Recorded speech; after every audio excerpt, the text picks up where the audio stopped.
I received an email from Christina Larocco. She is the editor and scholarly programs director here at Keystone Society, asking me to contribute an article to their journal, Pennsylvania Legacies. And this is the journal that you see today. The new issue just came out. And as we started to speak, we met and we decided that it would be a good idea to complement this issue with some public programs, as they always do, and that's how I met not only Christopher, but also Rachel Moloshok, again from Keystone Society's scholarly team. And this is how we have dispersed panel. We envision two panels. Now I hope I won't offend anyone, but the first one will be focusing on the historical experience with more senior names from the community. And of course, from the many stars of Muslim life in Pennsylvania, in Philadelphia, we have a really select group of leaders here that we are honored to be joined by. I'd like to thank everyone here for giving their time and joining us. I also see several other faces here that we tried to get, like Brother Kenny Gamble. I tried so long to reach him that I wasn't able to, but it's an honor to have you here, sir. We'll impromptu invite you to the stage at some point to share some of your experience. This is going to be the first panel, as I was saying, and the second panel will be on September 26th, again here. This time focusing a little bit more on the current landscape and with more sort of, let's say, younger community members and community leaders. With this, I'm going to start to introduce to those of you who do not know our speakers, one thing that I'll do is I'll really ask everyone to talk a little bit about themselves. But before that, just very briefly, let me mention our speaker lineup. Here we have Sheikh Maryam Kamerfaye from the Baba Muhaydin community. If you go on the website, you will see the longer bios, but she has been a part of the Philadelphia landscape for quite some time. She'll be sharing with us her experiences with the Baba community. When Baba arrived in Philadelphia in 1971, I'm not going to give the story. She is a writer, a leader of the community, a thinker really, who is joining us. Thank you so much, Sheikh Maryam, for being with us. We have Sister Samia Malik next to her, who is joining us from Harrisburg, and she is one of the community leaders in Harrisburg. At Care Philadelphia, we learn from her experiences and her leadership and her guidance in Harrisburg and around. She's active in the interfaith community, she's active in the civic community in Harrisburg, and it's really a good flavor to have someone from the state capital with us. And then next to her, we have Sister Sarah Jamila Martin. She is joining us even from further away, from Pittsburgh. And it's really an honor for me to meet her for the first time. We are Pittsburgh chapter, Brother Safdar was kind enough to connect us with her, who is a historian, who is a teacher, who is one of the key figures of Pittsburgh community and a historian really at core, and it's really wonderful to have her represent one of the liveliest corners of Muslim life in Pennsylvania, Pittsburgh. And finally, we have two names, two figures that are central to Philadelphia Muslim scene, like Sheikh Maryam is Imam Kenneth Nuruddin, is the Imam of the Philadelphia Masjid, who is one of the key and longest surviving institutions in the city, and he is again an active member of Philadelphia's civic religious life with roles in the broader interfaith community. Maybe they will mention some of their activities. He's been with different mosque communities here, and it's an honor to have you with us.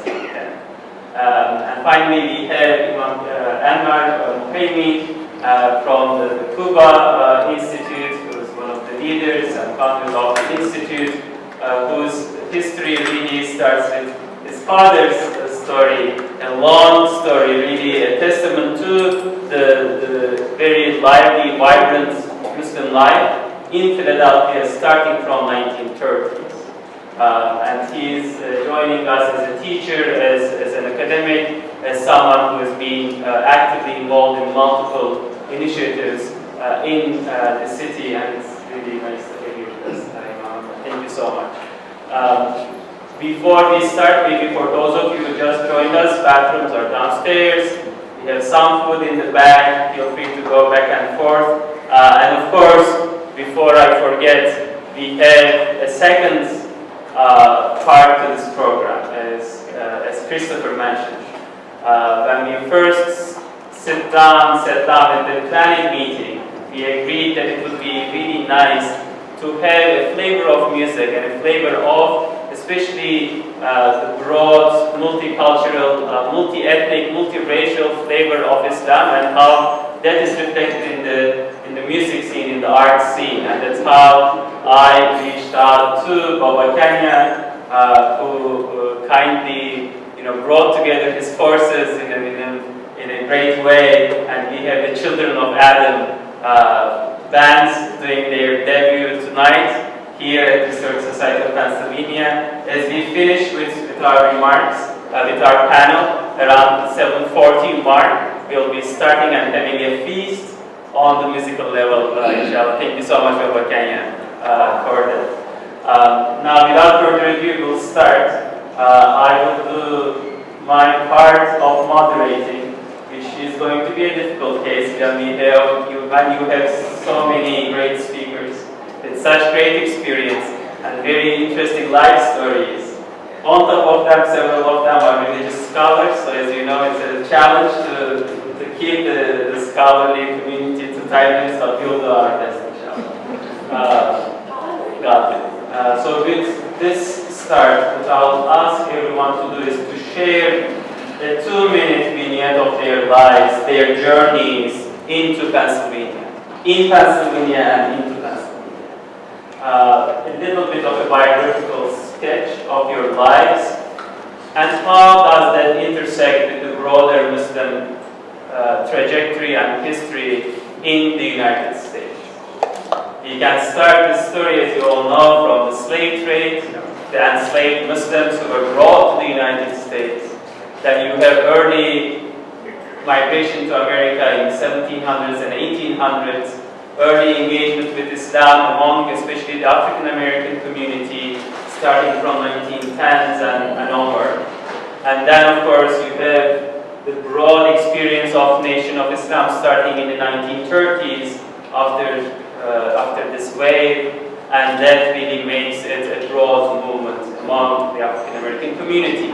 The immigration story also, as we have said, starts very earlier, but also with World War II, and especially after 1965. Right? These historical points of convergence, so to speak, I'm sure we'll be speaking about all of these, but let me start perhaps, Sheikh Mariam, with you as I started to share a little bit about yourself and your journey into Pennsylvania with Islam. If I may ask all speakers to make sure that their screens are showing as they speak, that's going to be important for our recording.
reality of Islam pervading all.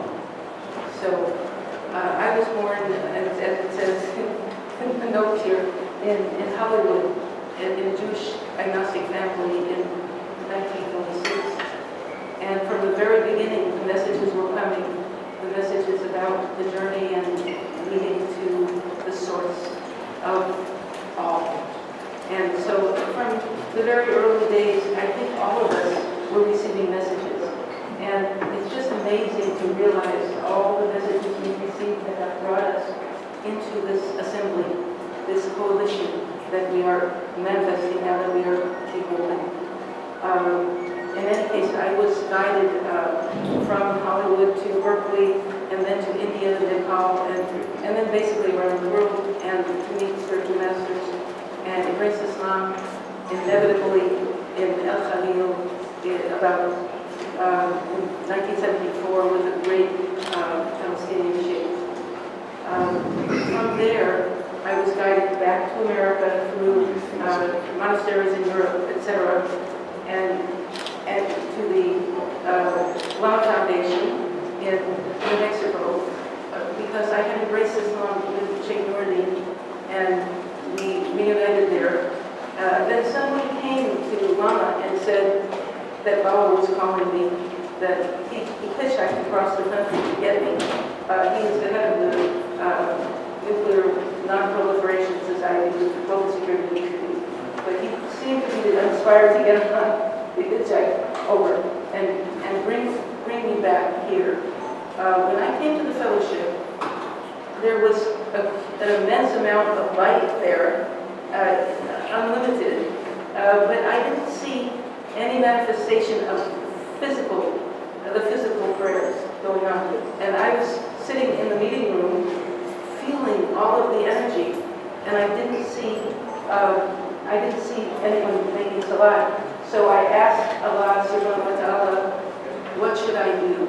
And he said, that is, the Spirit of Truth spoke to me and said, this is my house, you should pray. May I ask what year this was? This was in 1979. 1979. And so what happened is that I just began to pray there, and it was very clear. And then Baba said, he told me to go with him to Sri Lanka and work on the book called The Residence of Allah. And it was such a wonderful invitation. And I'm not going to go too long because I know everyone has so much to say. So he May said, I just interject for 1 minute for those of you who are not familiar with the story? Baba Bhai was a Sri Lankan spiritual master who was invited to come to Philadelphia in 1971 by a group of people who were essentially based in Overbrook, right? And Overbrook and Pottsville were two centers where Baba Fellowship was established. And you started that in 1979. And when I arrived in Sri Lanka, I was sitting at his feet at the time of Fajr prayer. I said nothing, but I heard the call to prayer, and Baba said, of course you should pray. Of course you should pray. I will go in this direction. He told me which way to turn. And then he said, pray and the people will follow. And that's how it happened. And after that, more and more people assembled, and he told me to teach the people about prayers. You've been an important part of the history of Islam here. Can you walk us through your own story? Assalamu alaikum. My journey into Islam began in the anti-war movement of the 60s. And I really joined the anti-war movement while I was in Vietnam. So that sort of, just gave me the impetus to really be involved in change. And so that led to the Black Power movement of the late 60s, early 70s, which fizzled out because of it reached a point of diminishing returns. But anyway, the phenomena of the Honorable Elijah Muhammad and the Nation of Islam was very vibrant in Philadelphia in the late 60s and early 70s. Because their mission was to continue doing what the civil rights movement or what the Black Power movement was attempting to do, which is to restore some dignity to African Americans. Yes. Now, personally, I was born in Philadelphia in 1950. My grandparents, one grandfather is Irish, the other is Asian, from Barbados. And Barbados is one of the first drop-off points for the enslaved Africans. So I can see some of the elements from Africa in my grandparents and my father's side. But anyway, the phenomena of the Nation of Islam, the effort was to gather as many of the African Americans as possible and bring them to something that can help restore some dignity. And we were encouraged to be part of classes on a regular basis. So I happened to be in a fruit class, a FOI class in New York in the early 70s under Minister Farrakhan. I didn't attend that temple, I just happened to be traveling up there, and I heard a brother do the Al-Fatiha. This brother, his name was Waterford Muhammad. And I was so fascinated by it. When I came back to Philadelphia, I got a book called Teach Yourself Arabic. I got that, I got some tapes of the Quran, and I began to, as Kenny Gamble would say, you don't have to go to formal training to learn how to do arrangements and you know, there's a melody, etc. So I was able to learn enough of the Arabic language so that when Elijah Muhammad died in 75, and his son took over, they found out that I knew the opening prayer that we would open our temple meetings with. I knew it in Arabic. And the opening prayer for those who are Muslims is called the Istiftah. Surely I turn myself, being upright to the one who been in heaven. And with the Prophet, he actually said that before he made all of his prayers. So that was a sign that we weren't making salat for them, or we were getting ready for it. So they found that I knew the Istiftah. And so they made me an assistant minister, and I was the assistant minister at temple number 12C. We had 8 temples in the city at that time, and we were making a transition from the Nation of Islam to the World Community of Islam to the American Muslim Mission to just a part of the Muslim community. Yes. So that was my journey into Islam. And in 1975, when Imam Muhammad took over, I was in my 3rd year of architecture school. And they asked in 78 if I could come out of school and teach the children in Claire Muhammad School. So I dropped out of architecture school. I came to Claire Muhammad School in 1978. And for 15 years, I was an instructor in Arabic, Islamic studies. I became the assistant director of education. And the reality for all of us is this, that we get to that. No matter where we have come from, Almighty God has brought us to this point. And even though we came in different ships, we're in the same boat. Let's all come together so we can get somewhere tonight. God willing. Thank you so much, Imam. Again, if I may just provide some background, right? The Imam has spoken to us about some important turning points. 1965 is important for several reasons. 1965 is the year that Malcolm X is assassinated and dies, rahimahullah, may God bless his soul. Malcolm X was critical in Philadelphia Muslim life, for he was the person who came in 1954 to establish Temple 12 here. The Nation of Islam was organizing itself around temples, with Temple 1 in Detroit and then 2 in Chicago, and different cities at different numbers. The temple that you were mentioning in New York was Temple 7, where again, after Malcolm X died, Minister Farrakhan took over, and here in places like Philadelphia, where there were a vibrant community, you would find more than one temple. So 12A, 12B, 12C, all the way to H here in Philadelphia. I can mention this much, that as someone who has done academic research on American Muslim community, I did most of my research in Boston, where Temple 11 was the temple. And in Los Angeles, which was a bit later on, again, many of these established by Malcolm X at the time, but Philadelphia always has this distinctive flavor. For anyone who studies, you know that the Philadelphia landscape and scene is so vibrant, and you always want to come and be here. I am blessed to have come and started to work with Care Philadelphia last year, that I am learning more about this community.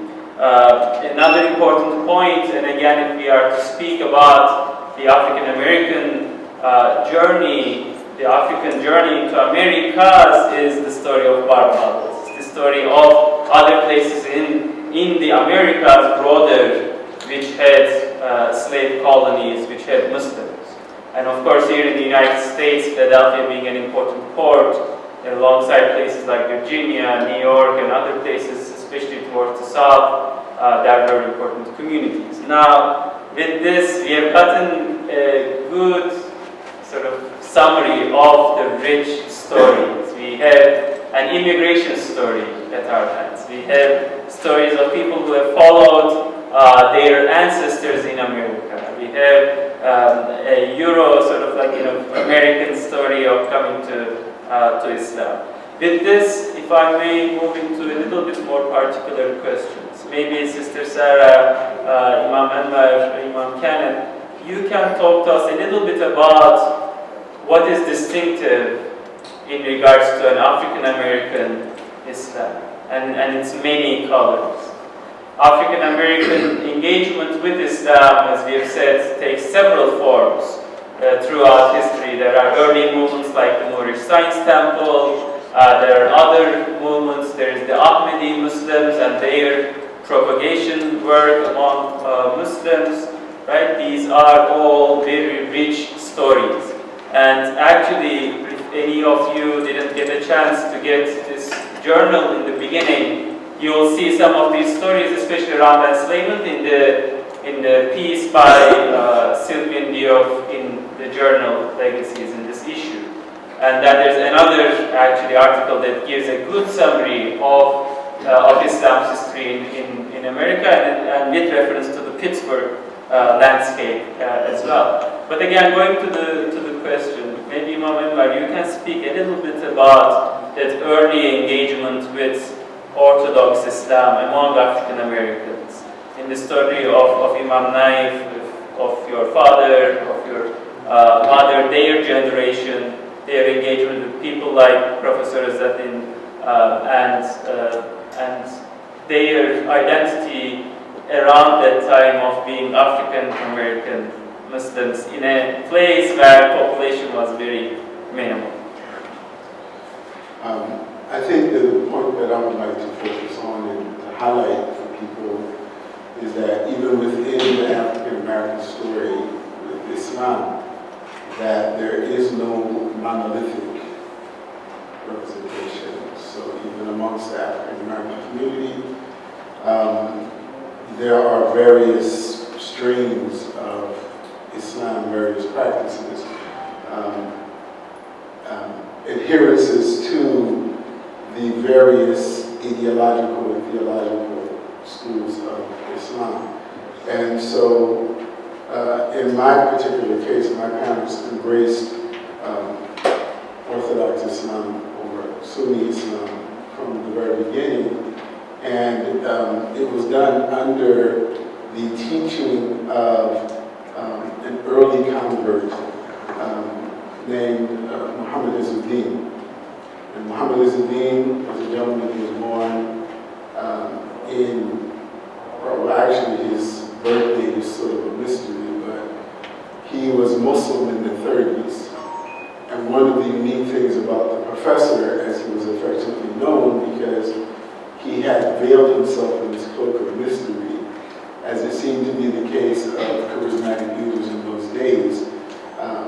He was a merchant marine. He had traveled to the Middle East. He had made contact with Muslims. He had learned something about Islam. And then he decided on multiple occasions to go and study the religion. So he went to Egypt, for example, in the 30s. He went to Turkey.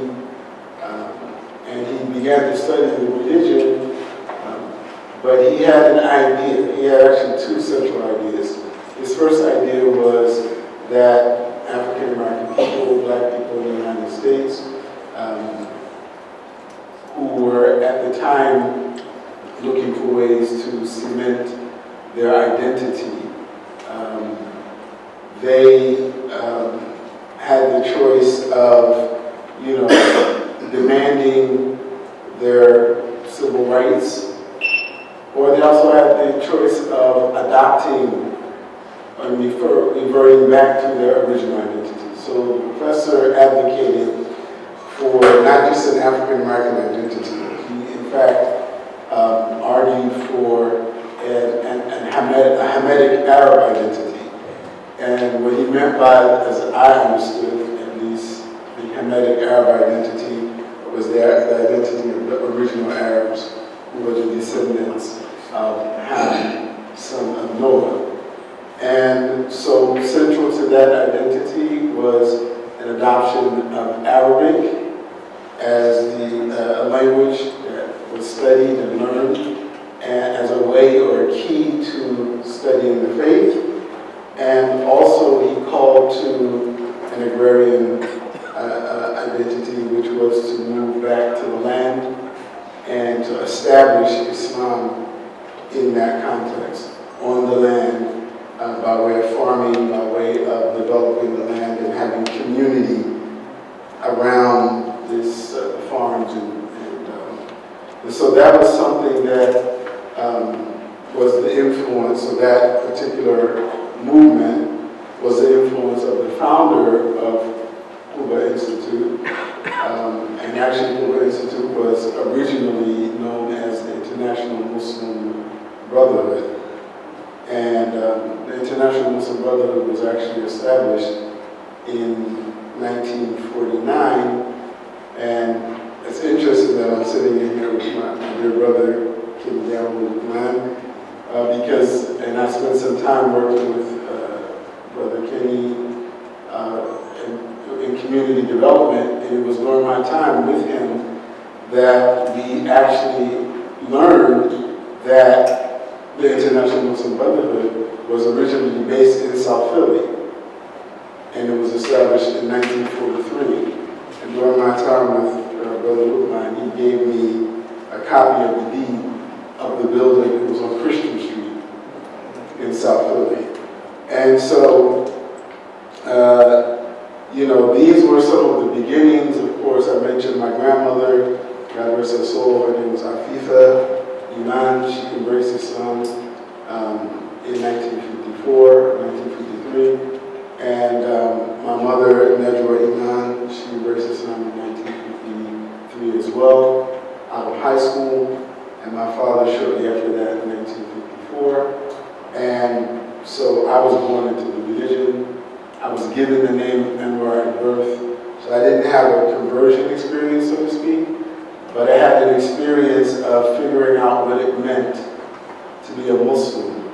And so when the sister mentioned going to school and fasting, in addition to that experience, I had that experience, my first Ramadan, where I tried to fast. I was in 5th grade.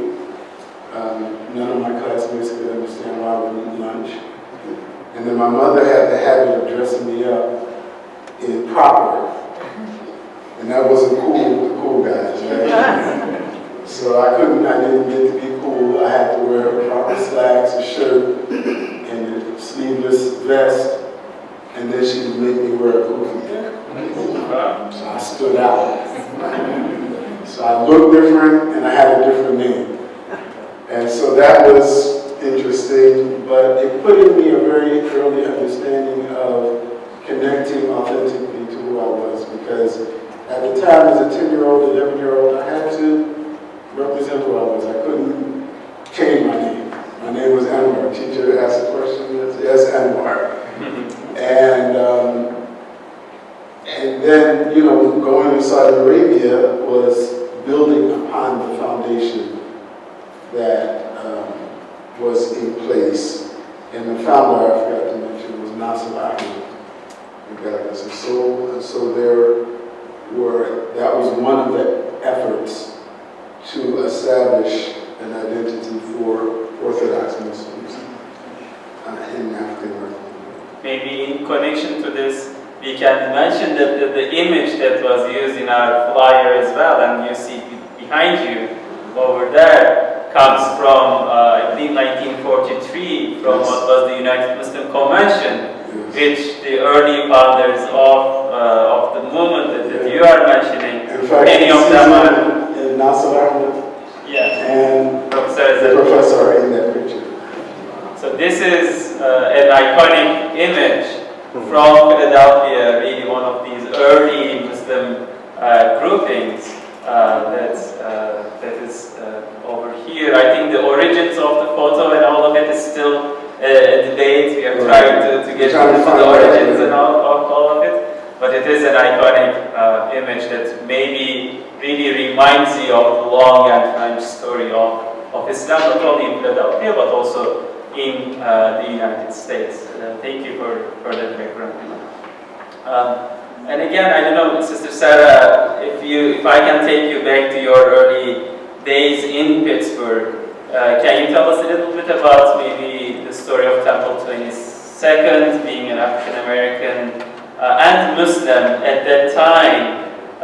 Still, racial tensions were not, were really, here throughout. They are still here today. Can you tell us a little bit about that? Maybe also bringing us back to the time then, and if you could also share some of your early memories of immigrant Muslims arriving and how that dynamic takes shape in Pittsburgh.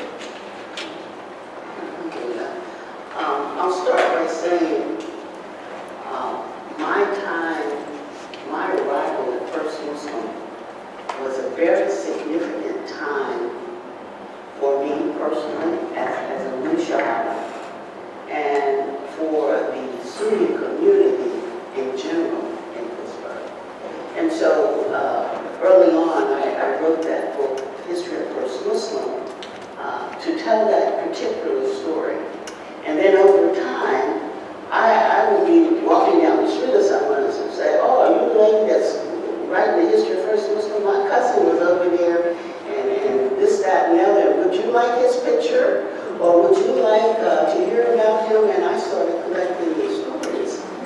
And actually, I have a book now that's ready. As soon as I find someone who's going to kind of take it off my hands and publish it.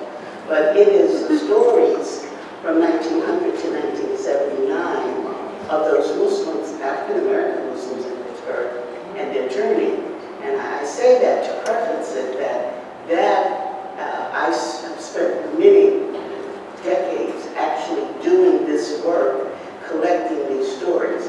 And that is where my professionalism or my research is, basically from 1900 to 1979, African-American Muslims in Pittsburgh. However, there were influences of other people, and they all impacted the community. When I think about those days and that time period, what comes to mind to me is that in 1965, First Muslim was Sunni. And so the question is, and the reflection is, how did they get there? What did they learn? And how were they able to sustain so-called Orthodox Islam in the center of the Hill District in Pittsburgh for over 100 years? So when I think about that, I think about the transitions that the community went through. And then I think about what was the contribution of that transition. I mean, there are some people from different places where if you mention a particular group, it's like, astaghfirullah, Pittsburgh isn't like that. Because of our development, because of the transitions that the community went through to get to where they are now and are still striving to reach Allah. So at that table on Sundays after Brother Ahmed would have his class and we were eating or whatever, there might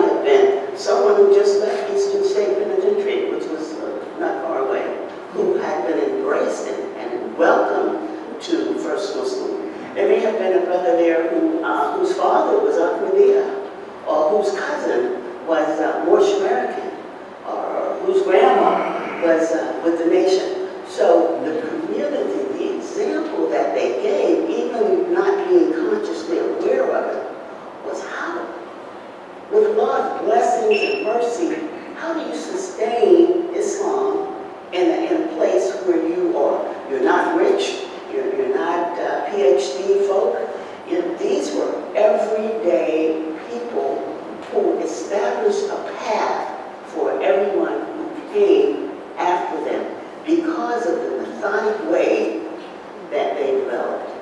And again, I'm not going to, because, you know, in Pittsburgh they said, don't ask her to know about nothing about, she'll go on, and I will.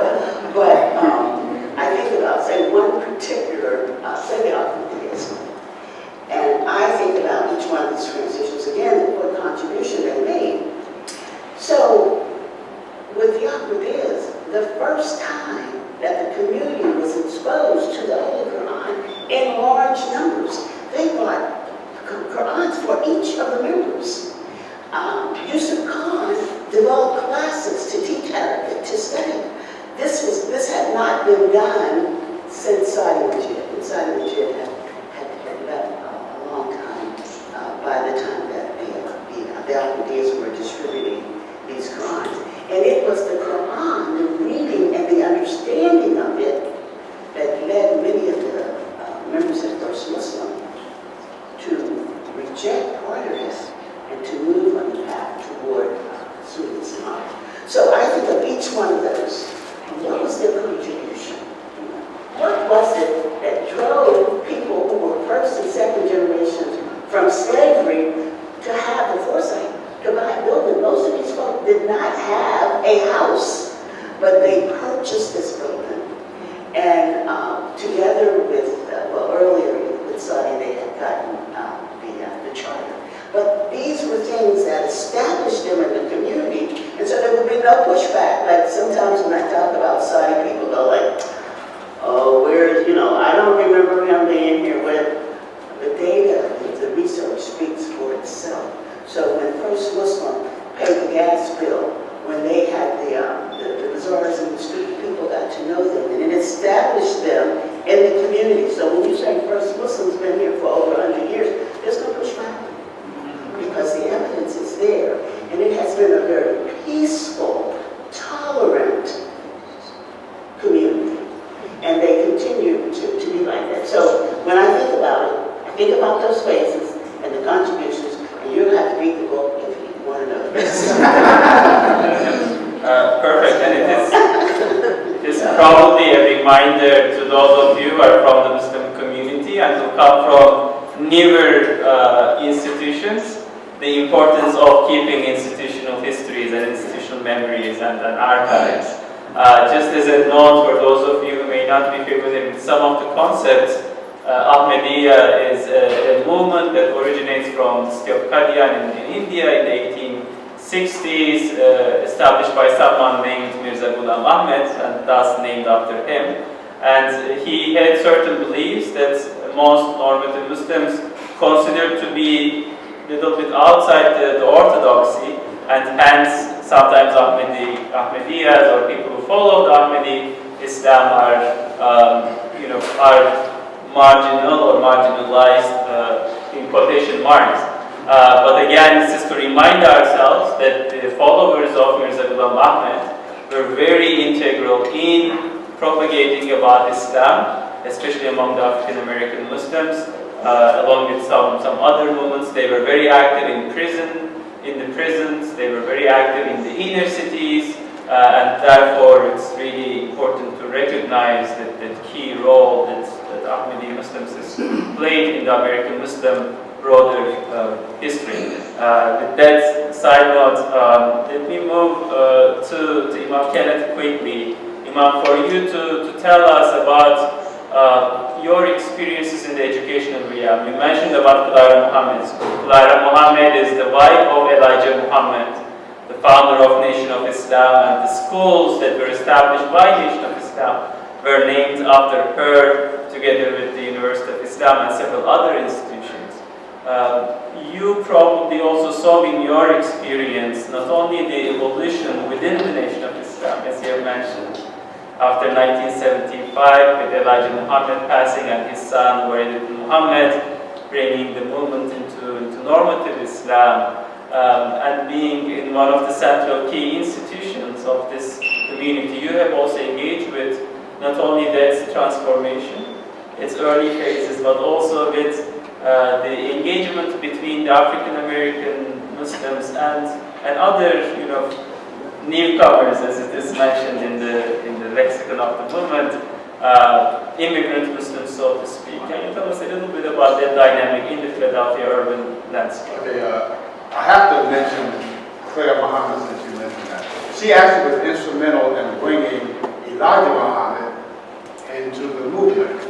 Because, and see, the phenomena of Elijah Muhammad is the foundation that all of us should appreciate a little more for this reason. It was not a religious movement, but it was more a social movement in dealing with the conditions of African American people. Take yourself back to 1930. It's when he encountered someone in Detroit. And he was told, not about Islam, but he was simply told, you are a Muslim, Islam is religion, Allah is your God, now go get your people.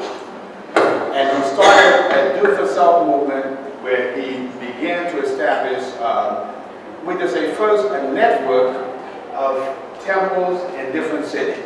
And it bloomed to over 100 different cities that had numbered temples. He had schools all over the country. And a lot of this was produced by Minister Malcolm and his efforts, and some others who came after him. But the phenomena of Elijah Muhammad is this. He was a third-grade dropout, born in Sandersville, Georgia in 1899, and he came north with the migration, and he encountered, as Sheikh Anwar said, a mystical figure. A mystical figure that just gave him some hints. And that was enough for him because his concern was his people. And he looked at the condition of his people, and he, if someone has a disease and they need religion, what do? Do you cure the disease or do you teach them the religion? He went after curing the disease. The disease was white supremacy. He lived under Jim Crow law in the North, even though he was from the South. And so his main concern was to deal with that. And as he saw progress, he gave less and less attention to what they called black supremacy, or the concept of quote-unquote black Muslim. He encouraged his two sons who were born after his encounter to learn Islam, to learn the language. And these became Imam Warfadi Muhammad and Akbar Muhammad. And he always gave some hints that Warfadi Muhammad would take over after him. So now, when Elijah Muhammad died in 1975, Imam Warfadi Muhammad took over. And he made the largest mass conversion, probably in American history, for all of his followers. 200,000, 300,000, all of them became Orthodox Muslims overnight. And the phenomenon was this. Elijah Muhammad died February 25th, 1975. We had our annual convention February 26th. So we all happened to be together so we can all get the explanation at one time. And from that point forward, Imam Warfadi Muhammad began to engage his community into embracing Muslims from all over. And for those who are from Philadelphia, probably our greatest relationship was with the religious department at Temple University under Professor Farouki and his wife Lembia, and some others like Dr. Khalid Blanchett came to me, the brother, I forget his name, the blind brother from Lebanon, Ayub, and Dr. Ayub. So our relationship with the Muslim community at large is really, it's almost like an open door right now. And one thing I'll conclude with is the mayor 2 weeks ago in the iftar at City Hall said there are over 300,000 Muslims in Philadelphia. And I would venture to say this. The Nation of Islam here at Temple number 12, we had 12, we had 8 temples, we had 35 steak and takes. We were selling fish from Peru, and we had a lot of business. We used to sell 125,000 Muhammad speaks every week. It used to be the Pittsburgh Courier, and it evolved. As a matter of fact, the brother who was the editor, Charles Howard, his grandson is now the chaplain in the University of Pennsylvania. And he's doing some research on the history of the Muhammad speech. But we sold 125,000 papers every week. And that meant that if you sold 125,000 acres, it probably got into the hands of maybe 250,000, 300,000. So, and it was spreading the terminology, the language of Islam. So you can go in Philadelphia and find out most of the people who are African American either are Muslim or have Muslims in their family. And they all have in their DNA some elements of the Nation of Islam. Because the Nation of Islam was a very broad movement here in Philadelphia. We had not just 8 temples here, but we had joint meetings every Sunday with Atlantic City, Chester, Wilmington, Trenton, Camden. They would all come together once a month. So that really helped to plant the seeds of Islam. And I think we've seen Islam as a phenomenon really begin to expand itself here in the Philadelphia region. And we have to owe all of that, not all of it is the grace of Allah, but the early efforts were made, the foundation was laid, and the phenomena of what we call Elijah Muhammad, because 2 of the most famous Muslims in America, among African Americans, that every American knows, and every American loves them. Now, they didn't love them always, but Muhammad Ali and Malcolm X. And they both came through that phenomenon. And Philly has also given the Philly beard and several other cultural icons to the broader public life. Now, looking at time, I had anticipated that we would need a second, of this kind of, but we'll do our best before we give the stage to the children of heaven. And as a transition, I'll ask Brother Kenny to say a few words as well. But before then, with Sheikha Maryam, I wanted to ask you, as a member of a Sufi community, as a Tasawwuf-oriented community in Overbrook, and as a community that also has a lot of intersections with and engagement with the other faith traditions in America. Where do you see your community's trajectory and the broader history of Islam in America as becoming one of the American religions, so to speak?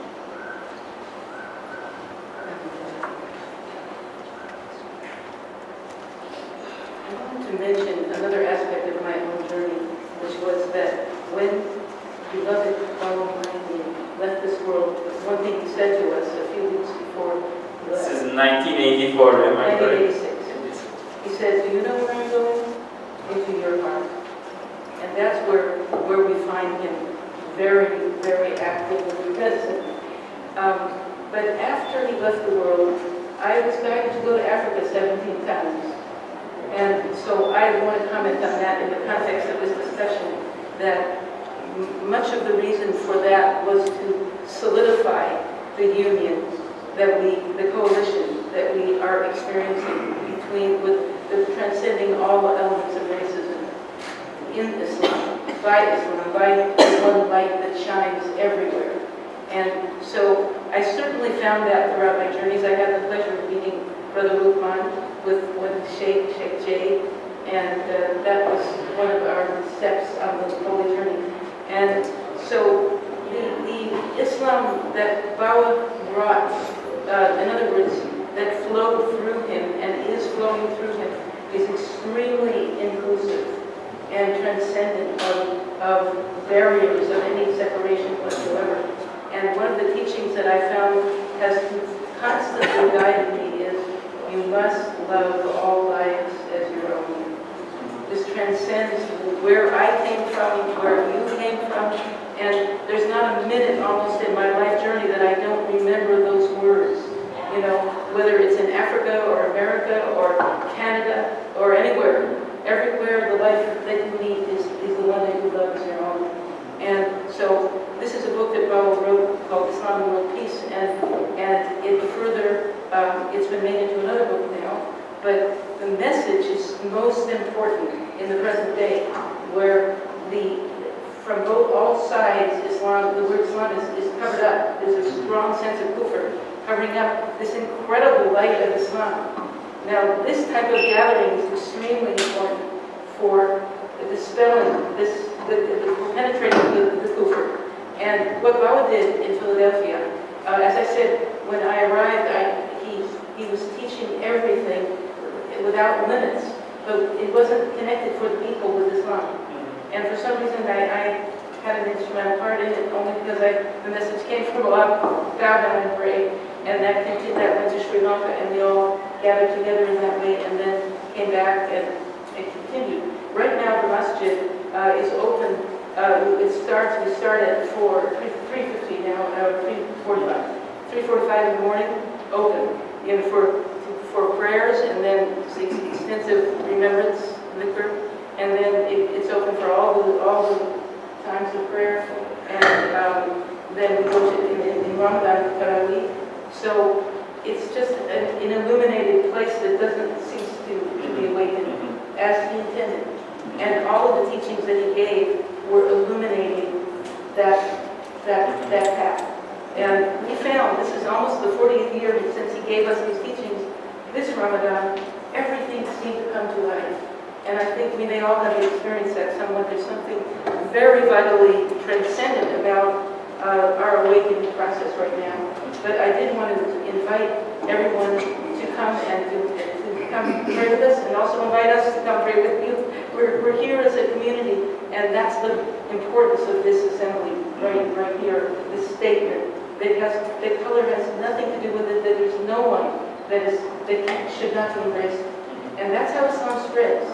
And that's how Islam spread. It's only by loving the light and not paying any difference. It doesn't matter where you came from, or even what your history is. It finally becomes to this extraordinary state of realization. So it's a true place of fellowship, and thank you for the invitation. And I'm sure those of you who go, you'll see some of the architectural elements as well. It's a nice building and very nice community. Now, not that it's my intention to interrupt this story of love and emphasis of love, but I couldn't but working for a civil rights organization also remind ourselves some of the more maybe difficult aspects of Muslim life in the United States currently. This is also part of our story. This story of resilience is not singular to the Muslim American Muslim community, but to any and each faith tradition, so to speak.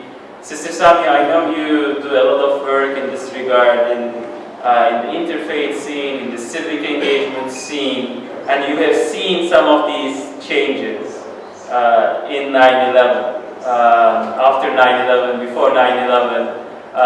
Can you walk us a little bit about different aspects of that Muslim life in the United States from your vantage point, from in your community before 9/11 and after 9/11? What were some of the positive sort of ramifications, so to speak, what were some of the negative ramifications of this important seminal moment in American history? Before 9/11 we all lived peacefully. We had those questions, and we had the questions where when my daughter didn't want to swim with the boys or wear the swimming costumes, I had to go out and explain. Those were the heaviest things for us. Then 9/11, things changed, starting with a death threat towards my son, who happened to be the Muslim Students Association president at Penn State. And my daughter and her friend, African American, both covered this stone. And then I had to do something. So I became an activist. I was an activist. Now I became an activist who happened to be a Muslim. Then when you start walking in those shoes, you realize there are other communities that have gone through this and much, much more. If I was going through this, our African American Muslims were double whammy. They were going through, every time a young African American male got up to go for tahajjud during Ramadan, every day he was caught. Every day the police stopped him. Why? So those were certain small things that happened. There were people being threatened when it was almost like I had terrorists written on my forehead. If I was standing in line, people who are impressed, older people would say, go back to where you came from. If you can speak English, God, I learned English all my life. That is my mother tongue. Where do you want me to go? So there were so many things that happened. we realized that we had to do something. We couldn't put all the blame on the non-Muslims or the press or what have you. We had to do something, so we became more active. Yes, the press was giving us negative press because we were not there to answer their questions for them. We needed to do that, the press had to come to us too. So it was, both sides needed to work. And there were school superintendents that had such negative views of Muslims. Young children, that's my main concern, is bullying among young children. 67% of our young children in school are bullied. And this is only 20% of them are reported. And young African Americans, they have had mental issues. And we have a young man, an African American man who is mentally impaired. We all know this. But for some reason he went down to the basement, nobody was accepting him, and boasted to everybody that I'm communicating with ISIS. It didn't happen to be true, but he's locked up in jail. And he's going to be in jail. That whole family's life is messed up.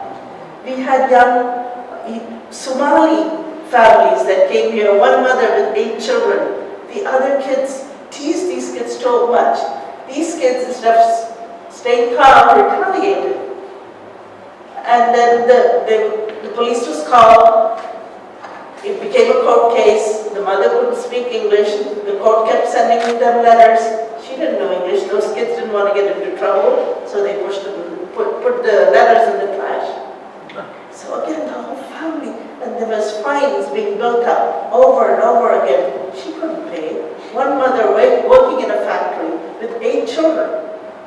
Again, her life was messed up. All the kids had to go different places, and she moved. So these were serious issues that are happening, and these issues are going to have lifelong effects on these children, on their mental condition. So these things worry us. Yes, there are positives. Before, at least 60% of the Muslims, the non-Muslims, didn't know who a Muslim was. It's getting a little better, and they know they're disassociating those bad folks from mainstream Islam. So those are the little positives that are happening. We have a long way to go, but it is a serious issue. Again, we are not the only community that has faced this.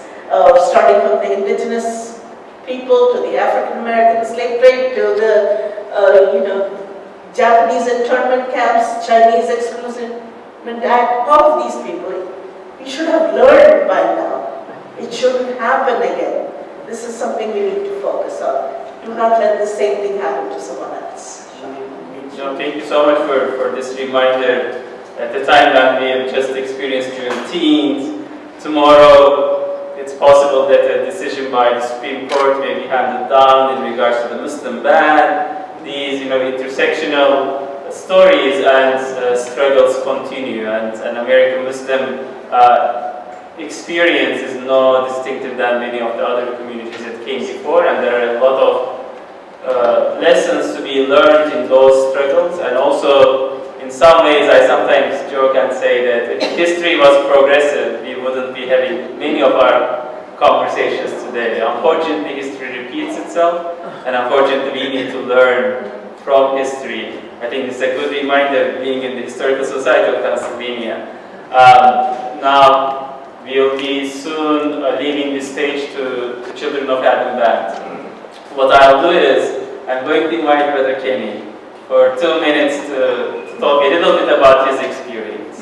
And then maybe everyone in the panel will speak for 1 minute to give the audience, to all of us, a 1 minute reminder or something that they want to leave us with, if that's okay. With this is sort of impromptu with Brother Kenny Gamble, Brother Lokman, who is an important figure in Philadelphia history. He is the founder of Universal Music Company, and his institutions has been integral in different ways here. He is also part of the Muslim scene with different institutions, now with the United Muslim Masjid. So if I may ask Brother Kenny for you to also say a few words about your own experiences and your own lessons learned. I just want to thank Emmanuel Dean for inviting me here tonight.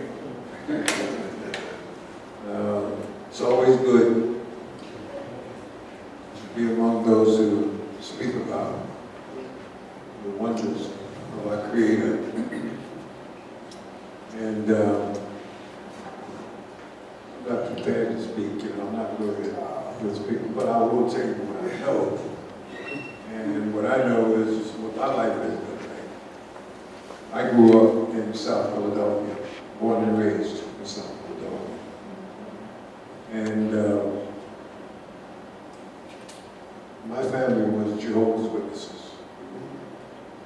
And I used to go from door to door. Might be 10 degrees out. My partner at that particular time, going from door to door, his name was Brother Wilson. He was a wonderful brother. In fact, he was one of what they call the anointing, because there was two different segments of Jehovah's Witnesses. You had one who would be the earthly class, who wanted to live on the earth, and then you had the 144,000, which they called the anointed, that wanted to live in heaven with Jesus Christ. A good group of people, wonderful group of people. My mother was a very, very, she was a wonderful woman. And as I grew up, you know, we had theocratic ministry school on Thursdays, we had Bible classes on Tuesday, Saturday, and Sunday we would go out to field service, they called it. And as I grew older, I used to ask a lot of questions. And I could not really understand a lot of things, the way it was being taught, especially about Jesus Christ and who this personality was and what role he played in Christianity. So as I grew older, you know, I started reading so many things. I read about the Buddha,